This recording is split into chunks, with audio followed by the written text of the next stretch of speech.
POV, you don't know how to say no and you always end up in overwhelming situations. This is me.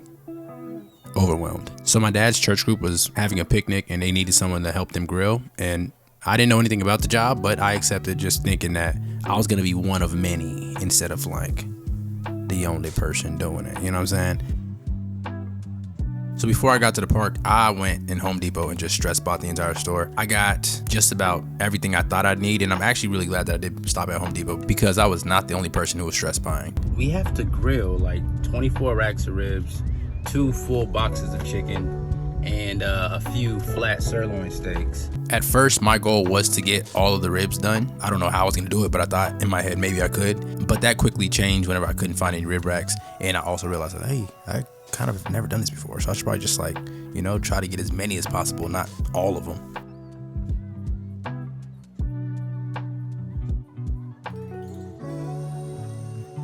So the first grill was fine as far as like getting it prepped and ready. The second one was a piece of work though, I'm not gonna lie to you. The hinges felt a little bit loose, and on top of that, the lid was pretty heavy, so I felt like it was gonna top over at any moment. But low-key, I didn't have time to try to fix it. I did try to use my little Swiss Army knife to tighten things up, but it was a waste of time, honestly. But besides that, the real issue was the fact that there was these massive holes at the bottom of like the coal plate, I believe. I don't know what it's called, but I'm gonna call it the coal plate. So even though I did stress buy Home Depot's entire grilling section, I didn't want to use everything if I didn't have to. So at first, I thought to myself, maybe I could use foil to kind of like patch up the holes, and then I could put the coals on top of that. But after trying it for a little bit, it just seemed like a really silly idea. I ended up using these vegetable pans that I bought as fireboxes. So I bought them because I figured there may be 2 offset smokers, and if that was the case, if they're missing a piece or something, I could just use these vegetable pans as fireboxes and not have to worry about damaging their grill by having the coals on the bottom.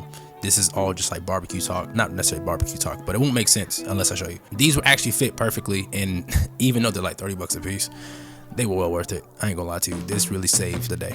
Now that the grills are ready, I had to get the fire started, and I don't know why every time that I'm trying to be efficient, things just want to be inefficient. I've used these charcoal chimneys 1,000 times, but today my lighters don't want to work, the twine doesn't want to catch, and it was just like, dog, what in the hell? These people were hungry yesterday. I gotta get something on the grill. I won't lie though, using these matches definitely let me know that I'm a Gen Zer, because that shit was hard. Man, that shit would not catch for nothing, and when it did, I low-key blew it out already, so like, it was useless. I just want to say that I'm definitely one of the new ones, you know what I'm saying? I'm not one of these old barbecue guys. I'm not using no matches. I ain't gonna lie, whenever my torch stopped working, I thought about just going home, because that was like, yo, I brought this as the backup, and even that failed me, man. It wasn't that it was out of fuel. I guess the igniter on the torch just didn't want to work that day or whatever, so I had to like almost burn my hand. But we got the coal started, so we're moving in the right direction. So all the coals got ready. I just went ahead and started preparing the other part grill. It's a part grill, so no one really cleans up after themselves. And I had this sanitizing solution that I made just for this event. I don't even know the parts, but like it'd be, I guess, 1 part bleach to 32 parts water. I had this trash ass barbecue scraper thing because I didn't want to use my wire brush, and I didn't want to bring my other one that kind of sucks. So I bought this one at Home Depot while I was there. It was like 11 bucks, and it was literally the bane of my existence. It sucks. Weber, do better.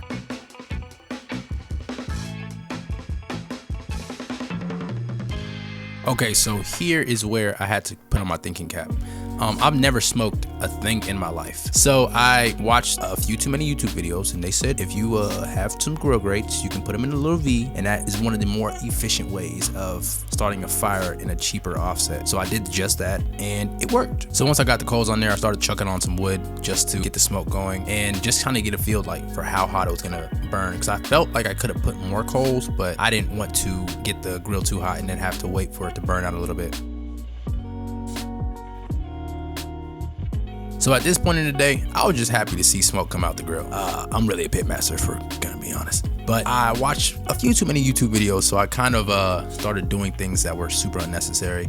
First of all, the grill was fine at this point. Yeah, the smoke was a little bit darker than I would like, but low-key, I would have been fine to just leave it. But I did use some foil to kind of like create a makeshift baffle to direct the smoke more so under the grill grates, so it like come under and then go back up. I don't know what I was thinking, but you know, when you're kind of in a moment, you just kind of get on autopilot and start doing stuff. So that's what I did. And also I did think it was gonna help with like the hot spots of the grill, like kind of even out the temperature of the grill. But in hindsight, yeah, I kind of wasted my time.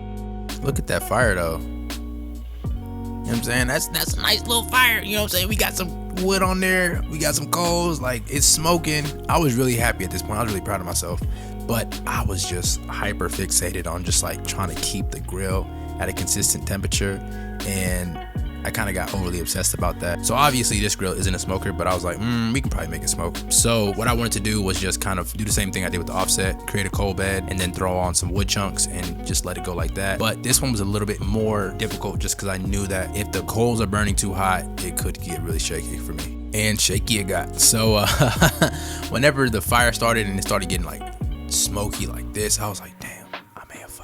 But I was like, you know what, man, let me let Mother Nature do her thing and let me let this fire just burn out a little bit, and hopefully by the time I get the ribs prepped, we'll be good enough to start throwing things on there and not burning it or like smoking it out. So at this point, it's almost 5 o'clock and I still haven't got anything on the grill. And I knew the stress was starting to get to me because I felt like I just could not clean up my space. I was trying to get this table set up for like 10, 15 minutes at least. That's what it felt like.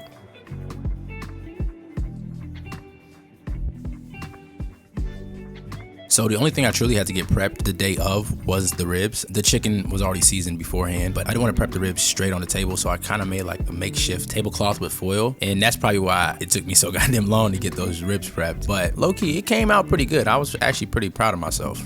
I think this is whenever I started to sober up just a tad bit, because I was like, yeah, there's no way in hell I'm gonna get these 24 racks of ribs done. Let me just do 8 and let's see what happens. So don't shoot me. I definitely barely trimmed these ribs. Yeah, of course I could have made them look better, but for me, at this point, I was like, this is not the time for me to start worrying about presentation. Everybody's here. You know what I'm saying? We got to get this food ready. Done is way better than perfect at this point. So after I scored the back of each rib, I seasoned them with salt, pepper, onion powder, garlic powder, smoked paprika, and cayenne. And I would have preferred to mix them all together and make them into more of a rub and then season it, but at this time, that wasn't really an option for me. I was very limited on my spices, and also I knew that like trying to do that would just be a waste of time at this point. Actually, it would have been worth it because now that I think about it, the seasoning didn't spread as evenly as I would have liked it to. So this low-key gave me a false sense of confidence. I was like, all right, bet we got it to 250, we're good. But that's the thermostat on the top of the grill. I low-key made a mistake, but I was actually happy that I was like getting some clean white smoke and I had the grill up to temperature. So like you really couldn't tell me nothing at that point, but low-key I really should have just allowed the grill to heat back up. Either way we press on. There was a part of me that was like, you know what, let me see if this rib rack is gonna work. And hell no, it did not. It was such a waste of money. When I was recording this, I did not feel like I was being very efficient with my time. But at this point, the time was like 5:10. So I was really not in the worst position. I just think that the real big issue was just that like this was number one, my first time ever doing this. And two, I just didn't have enough time beforehand to get the grills prepped. Because had I had the grills prepped before, let's say 3, I feel like I wouldn't have felt as stressed. But I ain't gonna cap. I definitely pushed it with this grill because I knew it'd probably be best for me to do like maybe 3. But I was like, you know what, fuck it, let's try to put this 4th one on there. This part actually had me dead. I didn't even realize that those were thermometers, bro. I just thought it was just like some decorative thing on the grill. That's how dirty this grill was. Anyways, I was comfortable where this grill was as far as just like this type of smoke that was coming out and the temperature. So I was like, all right, bet. I think we may be able to make this one work, man. This one actually had me proud because whenever I bought those vegetable pans, I felt like those were really I was just doing too much and I was wasting my money. And those really did come in clutch, bro. I can't stress that enough how clutch those vegetable pans came in. And I definitely had to try the rib rack one more time because I was like, it was 24 bucks. If we can use it, let's fucking use it. We didn't use it. That shit was not working. It was so bad that I was like, why do they even sell this? Like, what's the point? So once I got my last rack of ribs on there, I was actually pretty content with myself. I was like, bet, we got the ribs started. We're good. All the grills are clean, so I can really just get started on everything else. And then this grill got to tripping, bro. I don't know what was going on, but like, I guess it was just the fat melting from the rib. And I was stressed when I saw this. I was like, ah, fam, we're cooked. We're done. But low-key, I thought it was just gonna die down whenever I closed the lid, and die down it did not. I thought I could probably get away with closing down some of the vents and trying to restrict some of the airflow so the fire would die down, but really this grill was sealed as well as your mom's lips after you did something bad at school, so there was really no stopping it. Man, I fried the back of these ribs. I'm not gonna lie to you guys. I was like, oh, I hope nobody sees this. So really the only thing I could think of at the time was just like, okay, bet, let me just take out some of the coals and hopefully that would help the fire die down just a little bit. And yes, I definitely left the ribs like that for a little bit because I really just wanted to get as much air flowing through this grill just so we can kind of like kill that fire just a little bit. So I actually lied earlier. I forgot that I didn't have this grill clean. So we just cleaned it up real quick with the solution and the trash ass Weber brush. Like I really want to stress this, for $11, that Weber brush combination is terrible, man. It's really just a Brillo pad and then the handle with some spikes. So you can, in theory, control the Brillo pad a little bit better and get like some more leverage on it. And honestly, man, it really is garbage. Like, I can't believe that Weber would put that out. And I'm not even much of a nag, but like when something's this bad, I have to spread the word. Like that was trash, terrible, garbage. All right, so now that I'm up and running, it's time to get something off the grill. I threw on chicken and links because I knew that the links were gonna cook fairly quick, so I could probably get a few packs of those out before anyone really starts coming for my top. So the time is roughly 6:20 and the ribs on the second grill are pretty much ready to be wrapped. I know it's probably only like roughly an hour, hour and a half, but I felt like after they kind of tendered up a little bit, I was like, you know what? If they're cooking fast, I'm gonna take them off fast and I'm gonna just get them wrapped. And realistically, if they're not done, I'll just let them go for a little bit longer. And it made sense since that grill was running a lot hotter than the other one. While I was wrapping ribs, I made sure to spray it with apple cider vinegar and water just to keep them moist because I know that grill is a lot hotter. And also I just don't want to have dry ribs. Who wants dry ribs? But wrapping these ribs was actually much more difficult than I thought it was. I don't know why I thought this was gonna work. It didn't. So I had to I had to basically figure it out as I was doing it. But you know, we got them done, man. We definitely got them done. Look at the back, crazy.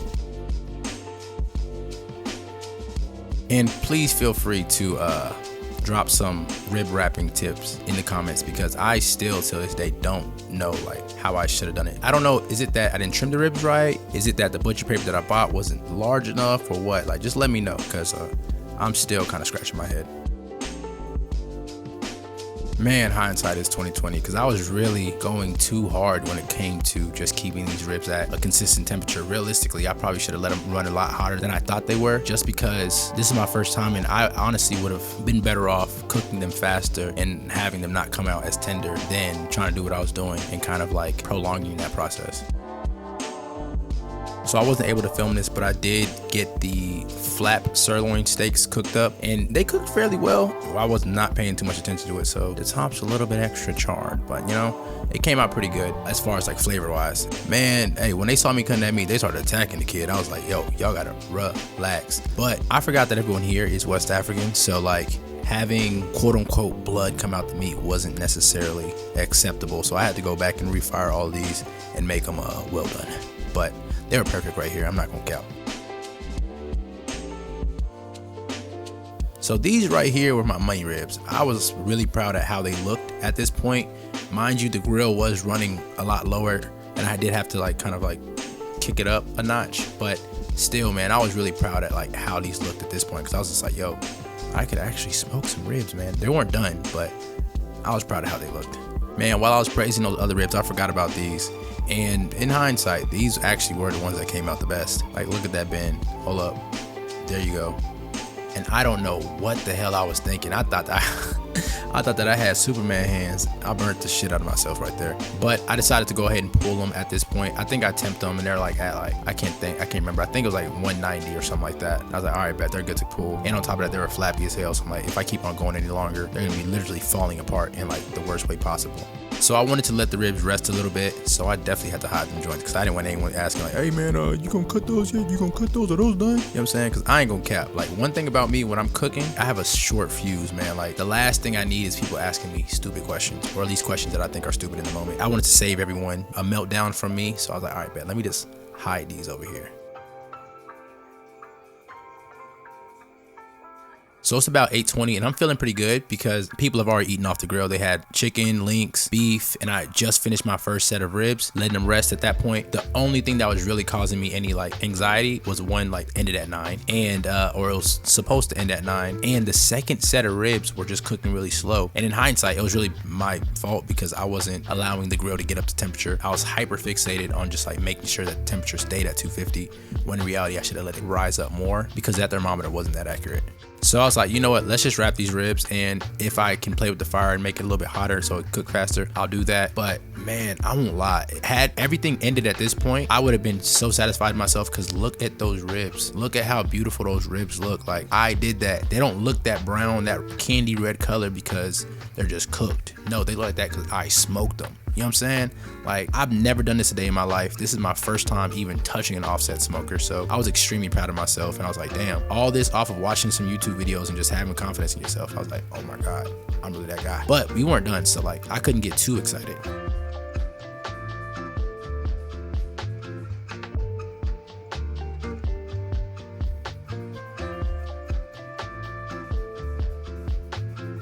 All right, so now's the moment of truth.